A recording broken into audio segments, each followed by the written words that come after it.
Welcome to Wrong Time Watch.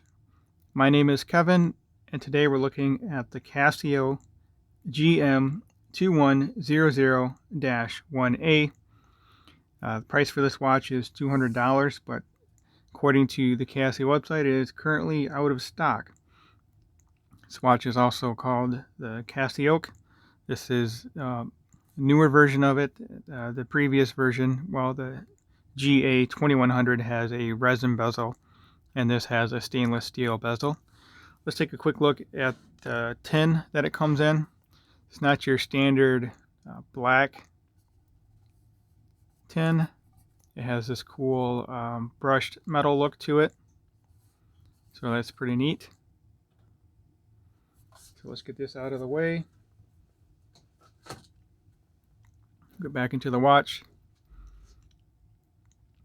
So you may notice the dial looks like it is a metal dial. It's actually resin, but it has a metal coating. It's a vapor deposition process.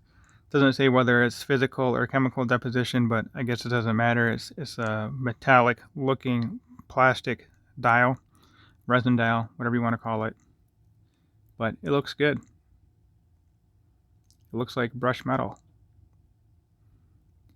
And looks like the indices have it a little bit as well. It's a nice looking watch. I do like how this watch looks. I don't care for the negative display, the negative digital display. On camera here, it's pretty easy to see what you're looking at, but by eye, not so much. At least not for me. A lot easier to read the positive display. But over here at the 9 o'clock, you can see the day complication. When you zoom right in, it's again very easy to read, but by eye, not so much. But you know, it's Sunday, Monday, so based on where the arrow is pointing, you kind of know what day it's pointing at. Don't necessarily need to read it. Now, if you're wondering, no, this metal bezel will not fit on the GA2100. I'm not going to try it. I've seen some other videos with folks trying it, and it doesn't work. This is not my watch. This watch was lent in by Peter C. I will leave a link in the description to his Instagram account. Please go check it out. Also, this watch is for sale. I'll note that in the description as well, just in case you missed this portion of the video, but he is selling this watch. Just reach out to him on Instagram. So it has a nice large buttons here. Very easy to use. You can go through the modes here.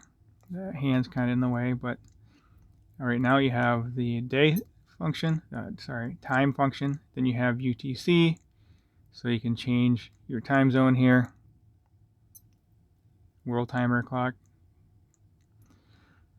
So now we're in stopwatch, but I'd much rather use the square for that, or even a world timer. Much easier to see the digital display on this. Okay, let's stop that. I think the adjust button. Nope, I don't know what I just did there.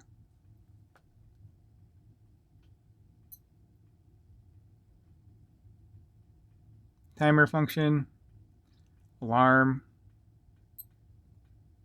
and then back to time. See if that stopwatch is still running.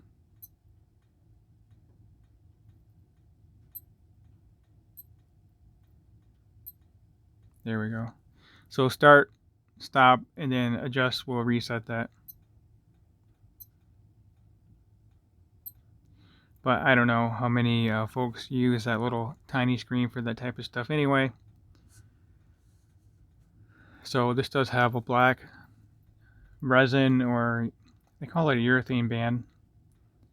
I guess it's maybe a harder type of urethane. It feels pretty similar to what's on the GA2100, but it feels a little more premium because of this kind of a checkered pattern on here. But it still feels just as stiff as the other one, so I think it's the same material, just a little bit different pattern to it. Here's a quick release clasp. I'm not going to take it off though. Really, the only thing you put on here are other straps from the same watch. I'm not sure what the information there means exactly. This does have a metal tang and buckle though, so that's an improvement over the GA2100. Oh yeah, let's look at the case back since we're here. Turn around the right way. So GM2100, steel back, Japan movement, EL, so be electroluminescence, cased in Thailand, water resistant 20 bar, which is 200 meter. We'll check out the loom towards the end of the video. Actually, I will charge it up because the hour and minute hand does have loom applied to them. Okay, dimensions. The dimensions on the website are the same as what I measured, so that's good to know. 49.3 millimeter. I would call that the lug-to-lug. It's not really lug-to-lug, but 49.3 in this dimension. The case diameter, 44.4 millimeter. Thickness is 11.8, which is not too bad, not too thick.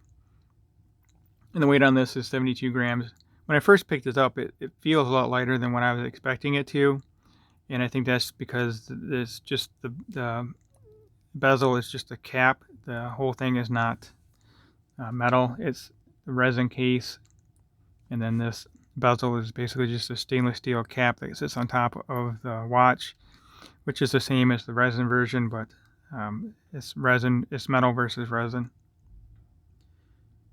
So 200 meter water resistance. It has a 3-year battery life using the SR726W battery, and apparently there's 2 of those batteries in this watch. I'm not taking the case back off one of these yet. All right, so let's get this on. Well, let's look at the dial one more time.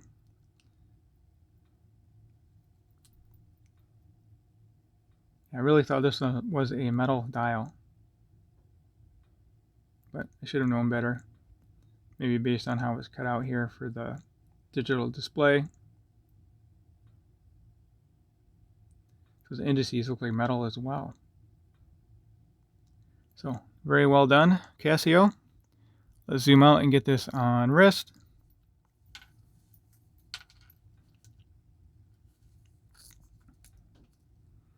So I have a 6.5 inch wrist and still have a few more slots available. 1, 2, 3. Probably could tighten it maybe one more. Yeah, so that's really cinched down tight, and I have 2 more slots open. Push the keeper down. It's probably a little bit tighter than I would actually wear it. But just to give you an idea of how it looks on my 6.5 inch wrist with the 52 millimeter wristband. Yeah, I like this watch. It's not my favorite G-Shock, but I would still wear it. Let me know what you guys think about this watch. We'll zoom out here.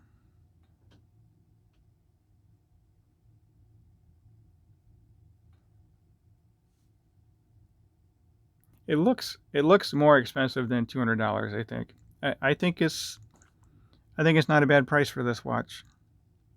The only downside is that it is a mineral crystal, so it will scratch.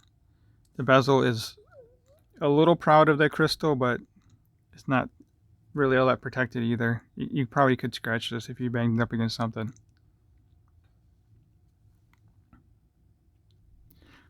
Alright, so we'll pause the video and we'll take a quick look at the loom with the backlight here.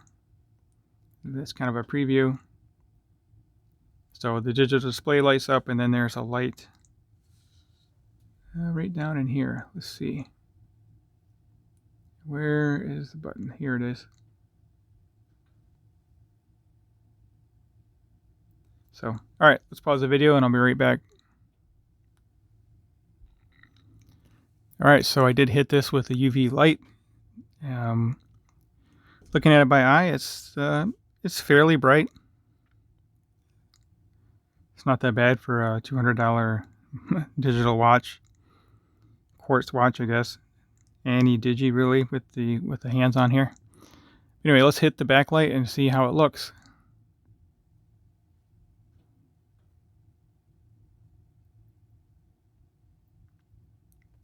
Really don't see the indices by eye.